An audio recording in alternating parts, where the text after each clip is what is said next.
Un biais social, pour moi, c'est la construction d'un environnement puis comment ça influence notre mode de pensée, puis qu'on n'est pas forcément au courant. Donc, inconsciemment, on va avoir des préjugés, des stéréotypes par rapport à des personnes, des lieux, des endroits et ainsi de suite. Le premier biais qu'on doit tous faire attention, c'est surtout quand on parle de l'innovation sociale, c'est qui nous sommes. Parce qu'on a des biais, j'ai des biais personnellement. Et quand je pose une question où je vais adresser un enjeu, puis je veux trouver des solutions, faut pas que j'oublie que je viens avec ma perspective. Tu te dis, je vais aller à Montréal-Nord, il y a des enjeux de transport à Montréal-Nord. Donc, je vais adresser les enjeux de transport dans cet endroit-là parce qu'il n'y a pas de Bixi, il n'y a pas de Communauto, il n'y a pas de Car2Go, puis il n'y a pas de métro.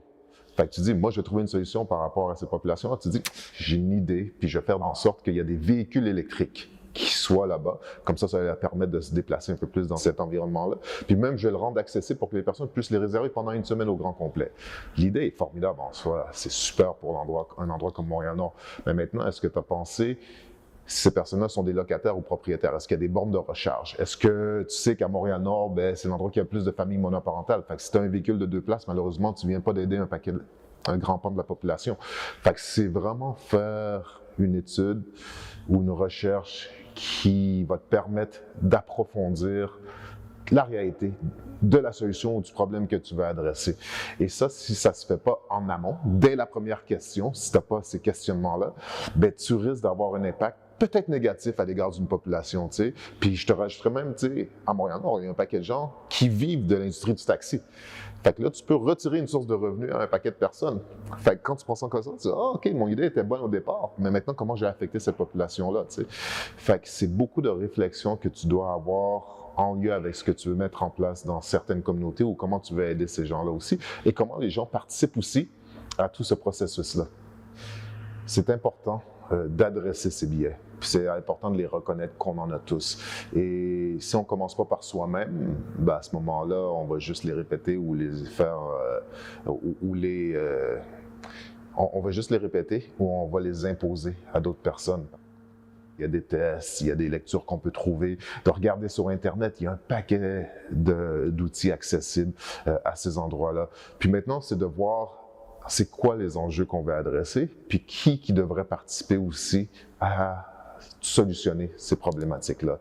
Et dès qu'on commence à travailler en amont avec des personnes qui vont être touchées par ton projet, tu limites la portée négative que tu peux avoir à l'égard de ces communautés-là. Une chose qui est vraiment intéressante à faire, c'est de prendre une personne qui joue le rôle de l'avocat du diable.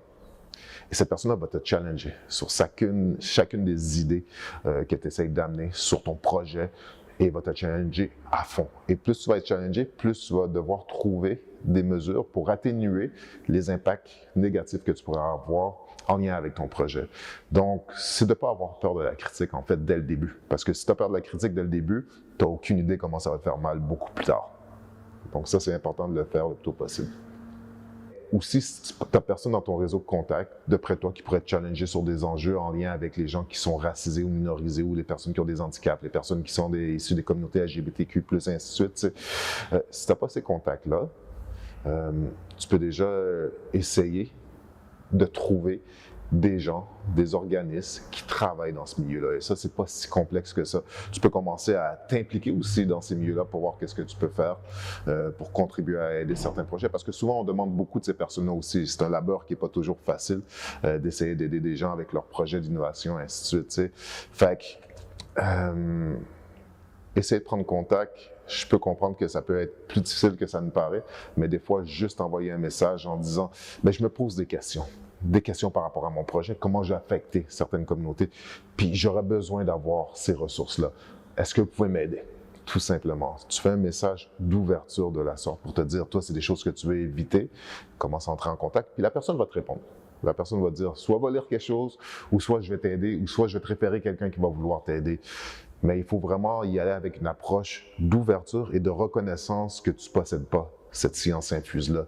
Donc ça, c'est absolument important d'avoir une approche beaucoup plus de vouloir apprendre que de vouloir imposer notre apprentissage.